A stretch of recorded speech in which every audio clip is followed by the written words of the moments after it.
Jantung Rama berdegup begitu kencang hingga ia merasa dada akan meledak saat berdiri di panggung utama Balai Sidang Jakarta yang megah itu. Ribuan pasang mata menatapnya dari kursi-kursi auditorium yang penuh sesak termasuk ayah dan ibunya yang tak disangka-sangka datang dan duduk tepat di baris depan. Selama 12 tahun aku dipaksa diam tentang siapa aku sebenarnya, kata Rama dengan suara yang awalnya gemetar tapi semakin mantap. Tapi hari ini di hadapan kalian semua aku tidak bisa lagi menyembunyikan bahwa aku mencintai seorang pria. Udara di ruangan seolah membekuk. Beberapa orang terkesiap, ibunya menutup mulut dengan tangan gemetar sementara ayahnya yang biasanya tegar kini menunduk dengan bahu bergetar. Tapi Rama belum selesai.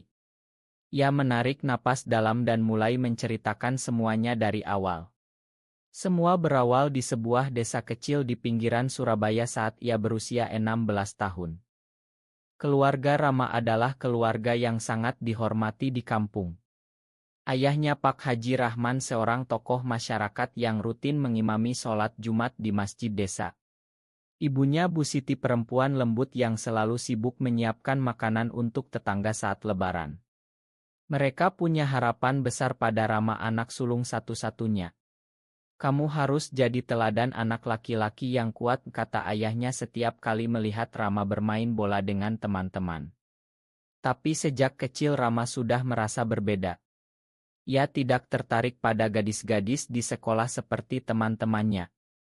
Saat teman-teman remaja membicarakan cewek yang cantik, Rama diam saja dan matanya justru melirik pada Andi, teman sekelas yang selalu tersenyum lebar saat bermain futsal. Malam-malam ia berdoa di kamar kecilnya, ya Allah tolong hilangkan perasaan ini, tapi perasaan itu semakin kuat. Suatu sore setelah latihan futsal, Andi mengajaknya pulang bersama lewat jalan setapak di belakang sekolah. Di bawah pohon mangga yang rindang, Andi tiba-tiba memegang tangannya.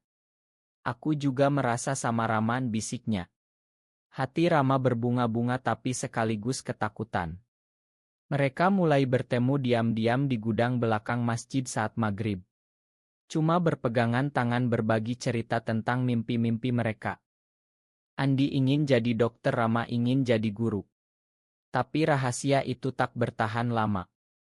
Suatu hari tetangga melihat mereka dan gosip menyebar cepat seperti api di musim kemarau. Ayah Rama memanggilnya ke ruang tamu malam itu, wajahnya merah padam. Apa yang orang-orang bilang tentang kamu benar, Rama? Kamu seperti itu. Rama menunduk tak berani menjawab. Ibunya menangis di sudut ruangan. Kamu harus berubah nak demi keluarga ini, kata ayahnya dengan suara berat. Sejak hari itu Rama belajar menyembunyikan diri. Ia menghindari Andi, berpura-pura tertarik pada gadis-gadis di sekolah, bahkan ikut lomba pidato tentang nilai-nilai keluarga Islami. Kuliah di Jakarta menjadi pelarian. Ia masuk jurusan pendidikan di Universitas Negeri Besar berharap jarak akan menyembunyikan rahasianya. Di kosan kecil di Tebet ia bertemu Sari, teman sekamar yang ceria dan terbuka. Sari tahu sejak awal. Kamu nggak sendirian, Raman, katanya suatu malam saat mereka makan mie instan di balkon. Aku juga punya teman-teman yang sama. Kamu boleh cerita kapan saja. Tapi Rama tetap takut. Ia fokus belajar, lulus dengan cum laude dan langsung diterima kerja di sebuah LSM yang fokus pada kesehatan mental remaja. Pekerjaannya membantu anak-anak yang mengalami bullying karena berbeda. Ironisnya ia sendiri masih menyembunyikan bagian terbesar dari dirinya. Sampai suatu hari di acara team building ia bertemu Ikri. Pria berusia 30 tahun itu bekerja sebagai programmer di perusahaan teknologi besar. Mata Ikri yang tenang dan senyumnya yang hangat langsung membuat Rama merasa aman untuk pertama kalinya setelah bertahun-tahun. Mereka mulai bertemu di kai-kai tersembunyi di Kemang atau jalan-jalan malam di taman kota. Ikri mengajarinya bahwa mencintai sesama pria bukan dosa yang harus disembunyikan selamanya. Kita layak bahagia, Raman, katanya sambil memegang tangan Rama di bawah meja. Tapi di rumah orang tua di Surabaya tekanan semakin besar. Setiap telepon ibunya selalu berakhir dengan dekapan kamu bawa calon istri pulang nak. Ayah sudah siapkan tanah untuk rumah kalian. Rama selalu mengelak tapi hatinya semakin berat. Tahun-tahun di Jakarta berlalu seperti angin yang tak terasa. Rama semakin mahir menyembunyikan diri di depan keluarga. Setiap lebaran ia pulang ke Surabaya membawa oleh-oleh dan tersenyum lebar saat keluarga besar berkumpul. Rama masih single ya? Kok belum nikah juga? Tanya bibinya sambil menepuk pundaknya. Ia hanya tertawa dan bilang masih okus kerja bi. Tapi malam harinya di kamar lamanya ia menangis pelan sambil memeluk bantal. Ikri menjadi pelabuhan aman satu-satunya. Mereka sudah 2 tahun bersama. Setiap Jumat malam Ikri datang ke apartemen kecil Rama di Tebet dengan membawa makanan kesukaan ayam geprek atau sate taichan. Mereka duduk di sofa menonton film Indonesia lama sambil berpegangan tangan. Ikri bercerita tentang keluarganya di Bandung yang sudah menerima dirinya. Ayahku bilang asal kamu bahagia dan tidak menyakiti orang lain itu cukup, katanya. Rama iri tapi juga terinspirasi. Di kantor pekerjaannya semakin berat. Ia sering mendampingi remaja-remaja yang mengalami depresi karena ditolak keluarga karena orientasi seksual mereka. Suatu hari ada anak laki-laki berusia 17 tahun bernama Dika yang datang dengan luka di pergelangan tangan. Aku bilang ke orang tua aku suka cowok, mereka malah usir aku dari rumah, cerita Dika sambil menangis. Rama memeluknya dan berkata, kamu gak salah nak. Kita akan cari solusi bareng. Malam itu Rama pulang dengan hati hancur. Ia menelepon Ikri, aku takut suatu hari aku akan seperti Dika. Ikri datang malam-malam memeluknya erat. Kita hadapi bareng ya sayang. Tapi tekanan dari keluarga semakin nyata. Ayahnya menelepon suatu sore, Rama ayah sudah bicara dengan Pak Haji di masjid. Anaknya perempuan baik-baik namanya Rina. Kalian cocok. Minggu depan ayah jemput kamu pulang, kita ketemu keluarganya. Rama membeku. Ia mencoba menolak tapi ayahnya tegas, ini untuk masa depanmu nak. Jangan bikin ayah malu di kampung. Malam itu Rama bertengkar hebat dengan Ikri lewat telepon. Kamu harus bilang ke mereka sekarang, kata Ikri marah. Aku nggak bisa Mereka akan patah hati. Ikri diam lama lalu bilang, kalau begitu mungkin kita perlu jeda Rama. Aku capek nunggu. Telepon ditutup. Rama duduk di lantai apartemen menangis sejadi-jadinya. Sari datang keesokan harinya membawa es krim. Kamu harus pilih sendiri Rama. Hidupmu bukan milik orang tua sepenuhnya. Rama mulai memikirkan pidato yang diundang untuknya di Konferensi Nasional Kesehatan Mental Remaja bulan depan. Tema acara Authenticity and Mental Health. Panitia minta ia bicara tentang pengalaman pribadi. Malam itu ia duduk di depan laptop menulis draft pidato. Tangan gemetar saat mengetik kata-kata saya Rama seorang gay Indonesia. Ia hapus lagi. Tapi benih keberanian mulai tumbuh. Konflik semakin memuncak saat Rama pulang ke Surabaya akhir pekan itu. Rumah besar di pinggir desa penuh dengan bau rendang dan sambal yang biasanya membuatnya rindu kini terasa seperti penjara. Ibu menyambutnya dengan pelukan hangat, nak Rina sudah datang loh sama orang tuanya. Cantik ya nak. Rama tersenyum kaku. Di ruang tamu Rina gadis berhijab cantik duduk malu-malu. Ayahnya bercerita panjang lebar tentang rencana pernikahan. Rama merasa dunia berputar. Malam harinya ia kabur ke belakang rumah menelepon Ikri tapi nomornya tidak aktif. Hati Rama hancur. Keesokan paginya ia sholat subuh di masjid bersama ayah. Setelah sholat ayahnya menariknya duduk di serambi masjid. Rama, ayah tahu kamu berbeda sejak kecil. Tapi ayah harap kamu bisa berubah demi keluarga ini. Ayah nggak mau kamu jadi bahan omongan orang kampung.